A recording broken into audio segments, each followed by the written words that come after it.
BJP সরকার প্রথম থেকেই একটা স্লোগান তুলেছিল, পাল্টানো দরকার, চাই বিজেপি সরকার। তো এই স্লোগানটা ছিল একটা সরকারকে কেন্দ্র করে। তো সরকার তো পরিবর্তন হয়েছেই, সাথে বহু মানুষকে তারা পরিবর্তন করেছে। কারণ আমি কিছু সনাতনী হিন্দুদের কথা বলছি, যে কিছু মানুষ ছিল যারা ভয়ে বা মার খাওয়ার ভয়ে বলুন বা যাই হোক, ভয়ে রামের নাম নিত না, জয় শ্রীরাম রাস্তায় বলতে পারতো না।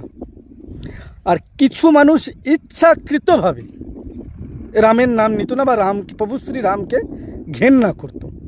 4 তারিখের পর থেকে যখন রেজাল্ট আউট হতে লাগলো, যখন দেখলো বিজেপি জিতের দিকে এগোতে থাকলো বা বিজেপি জিতে গেল, যে মানুষগুলা রামের বিরোধিতা করতো, রামের নাম নিত না, প্রভু শ্রীরামের নাম নিত না, সেই মানুষগুলো সব থেকে বেশি রাম রাম করে চিৎকার করছে, জয় শ্রীরামের ধ্বনি দিচ্ছে এবং বিজেপির পতাকা নিয়ে রাস্তায় ঘুরে বেড়াচ্ছে। সেই মানুষগুলো, ওরা রামকে পছন্দ করতো না, রামের বিরোধিতা করেছিল, তারাই আজকে সব থেকে বেশি জয় শ্রীরাম বলে বেড়াচ্ছে।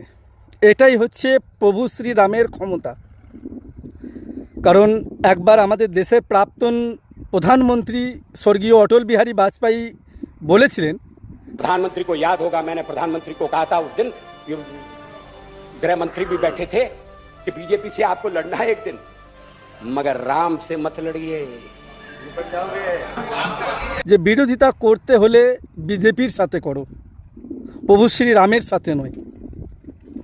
কারণ যারা যারা রামের বিরোধিতা করেছেন তাদেরই পতন ঘটেছে। বহু এরকম পার্টি আছে, কারণ আমরা রাজনীতিবাদ করি না, রাজনীতির সাথে কোনো লেনাদেনা নাই, কিন্তু বহু পার্টিকে দেখেছি যারা রামের নামে বিরোধিতা করেছে। কংগ্রেস সরকার আছে, তাদেরও এখন মোটামুটি পতন হয়ে গেছে। উত্তরপ্রদেশের অখিলেশ যাদবের সরকার ছিল, তাদেরও পতন হয়ে গেছে। দিল্লিতে আম আদমি পার্টি রয়েছে, তারাও রামের নামে বিরোধিতা করেছে, তাদেরও পতন হয়েছে। ইদানিং পশ্চিমবঙ্গের তৃণমূল সরকারও বহুবার দেখা গেছে রামের নাম নিয়ে বিরোধিতা করতে, বিভিন্ন বিধায়ককে বলতে শোনা গেছে রামের নামে মন্তব্য করতে। যেমন মদন মিত্র, তিনি নাকি বলেছিলেন রাম হিন্দু, তার প্রমাণ কি?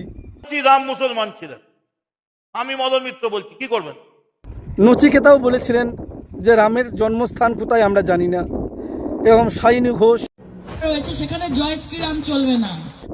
এরকম অনেক আছে ওদের বিধায়ক দলের, যারা রামকে বিরোধিতা করেছিল। তোমাদের শত্রুতা বা বিরোধিতা বিজেপির সঙ্গে ছিল, রামের সাথে না। ওই জন্যই প্রাক্তন প্রধানমন্ত্রী অটল বিহারী বাজপেয়ী বলেছিলেন, বিরোধিতা